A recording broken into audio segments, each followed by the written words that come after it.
Hello guys, welcome back to our channel. நம்ம Doctor Strange மற்றும் MCU fans எல்லாத்துக்குமே பார்த்தீங்கன்னா ஒரு பேட் நியூஸும் இருக்குது, அதே மாதிரி பார்த்தீங்கன்னா ஒரு குட் நியூஸ் இருக்குது. அதை ரெண்டு தெரிஞ்சுக்கிறதுக்கு முன்னாடி நம்ம சேனலை சப்ஸ்கிரைப் பண்ணாமல் யாராவது இருந்தீங்கன்னா மறக்காம சப்ஸ்கிரைப் பண்ணிடுங்க. ஓகே கைஸ், வாங்க வீடியோக்குள்ள போகலாம். முதல்ல பேட் நியூஸ் என்னன்னு பார்த்துக்கலாமா? அதாவது நம்ம டாக்டர் ஸ்ட்ரேஞ்ச் ரோலில் ப்ளே பண்ண நம்ம ஆக்டர் பெனடிக்ட் கம்பர்பேட்ச் ஒரு ரீசென்ட் இன்டர்வியூவில் பார்த்தீங்கன்னா doctor strange upcoming Avengers film, அதாவது அவெஞ்சர்ஸ் டூம்ஸ்டேல பார்த்தீங்கன்னா அப்பியர் ஆக மாட்டாருன்னு அஃபீஷியலாக ஒரு இன்ஃபர்மேஷன் கொடுத்துருக்காரு. என்னடா இது, அவெஞ்சர்ஸ் படத்தில் டாக்டர் ஸ்ட்ரேஞ்ச் இல்லையா? ஓகேங்க, கவலைப்படாதீங்க, ஒரு குட் நியூஸ் இருக்கு.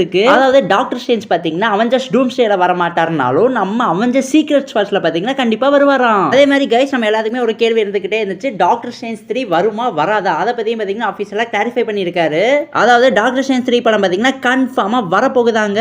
பட் அந்த படத்தோட டைரக்டர் தான் பாத்தீங்கன்னா இன்னும் சூஸ் பண்ணாம வச்சிருக்காங்களா, வெயிட் பண்ணி பார்ப்போம். எனக்கு தெரிஞ்சு டாக்டர் ஸ்ட்ரேஞ்ச் 3 படம் பாத்தீங்கன்னா அவெஞ்சர்ஸ் டூம்ஸ்டேக்கும் அவெஞ்சர்ஸ் சீக்ரெட் வார்ஸ்க்கும் மிடில்ல தான் வரும்னு எதிர்பார்க்கிறேன். அண்ட் கைஸ், இந்த மாதிரி இன்ட்ரெஸ்டிங்கான ஹாலிவுட் நியூஸ் வேணும்னா நம்ம சேனலை மறக்காம சப்ஸ்கிரைப் பண்ணிருங்க. Thank you guys.